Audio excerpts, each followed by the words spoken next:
Assalamualaikum warahmatullahi wabarakatuh. Anak-anak, pada video ini kita akan belajar pelajaran membatik bab 3, menggambar motif batik, pembelajaran yang kedua. Silakan anak-anak menyiapkan buku cetak batik terlebih dahulu. Silakan anak-anak membuka halaman 44. Kita akan belajar tentang B. Jenis-jenis ornamen batik. Unsur-unsur pokok pola batik disebut juga ornamen batik.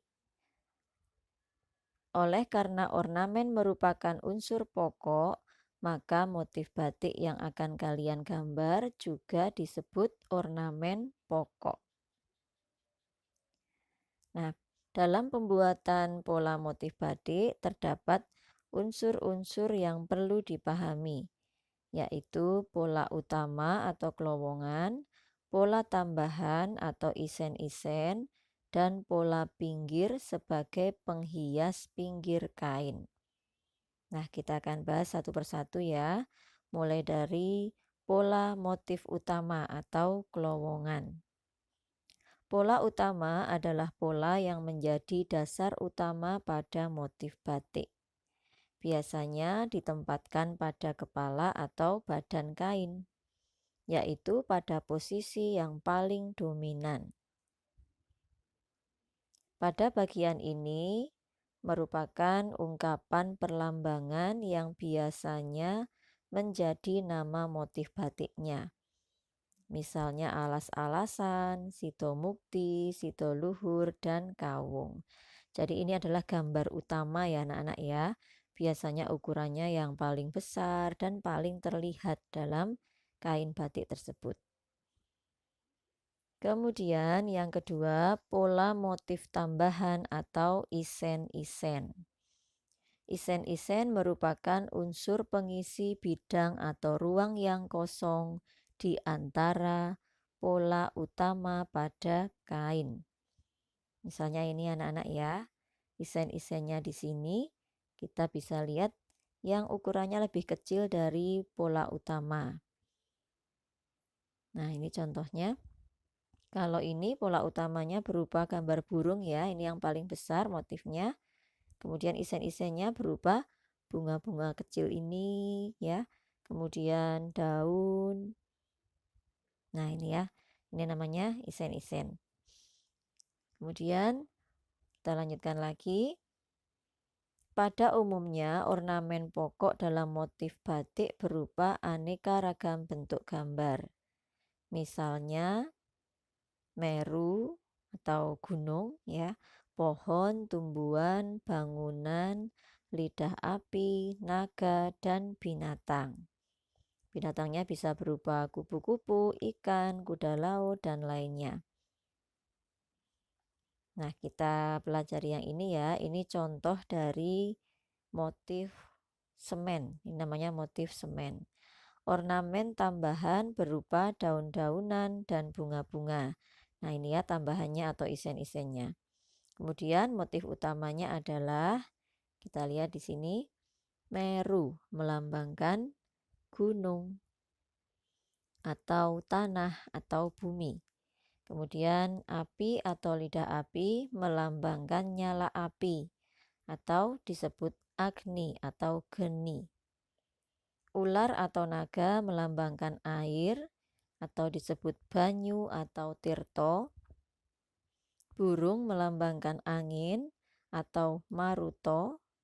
Garuda atau lar Garuda, artinya sayap Garuda, melambangkan mahkota atau penguasa dunia dan seisinya. Nah, sekarang kita akan mengamati berbagai macam ornamen ya.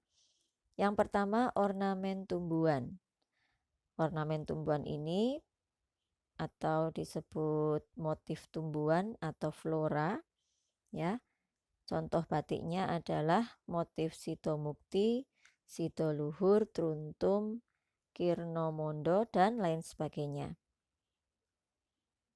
Motif ornamen tumbuhan, contohnya adalah ornamen daun. Ini bentuknya bisa sejajar, menjari, menyirip, atau melengkung. Nah, ini ya anak-anak ya, salah satu contoh ornamen daun seperti ini. Kemudian yang kedua, ornamen bunga. Nah, bentuk bunga bermacam-macam ya. Ini salah satu contohnya. Bisa seperti bunga mawar, melati, sepatu, dan lain-lain. Kemudian ornamen batang. Nah, ini contohnya seperti ini. Ini juga bisa bermacam-macam ya bentuknya. Nah, ini adalah contoh pola tumbuhan. Ini sudah merupakan gabungan antara bunga dengan daun.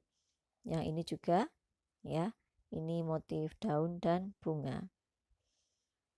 Oke, kemudian yang kedua, ornamen binatang. Nah, contoh batik yang menggunakan ornamen binatang adalah peksi kablak, peksi dares, merak kinasih, gurdo, kewan-kewanan, babon angrem, dan celengan. Nah, ini adalah salah satu contohnya ya. Yang pertama, ornamen Garuda atau gurdo. Garuda sebagai lambang keperkasaan dan keberanian. Garuda juga menjadi lambang bangsa Indonesia yang perkasa dan gagah. Garuda adalah jenis burung. Nah, yang kita gambar adalah sayap Garuda.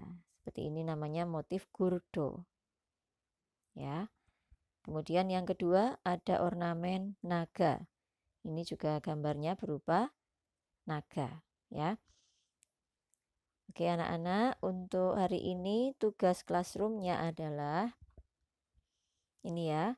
Silahkan kalian memperhatikan motif gurdo ini. Kemudian gambarlah seperti ini di buku gambar kalian.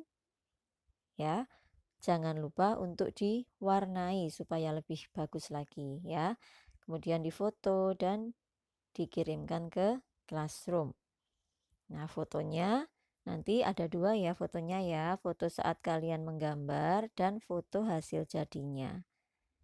Itu ya. Pilihlah gambar gurdo yang mudah menurut kalian. Boleh yang ini, boleh yang ini.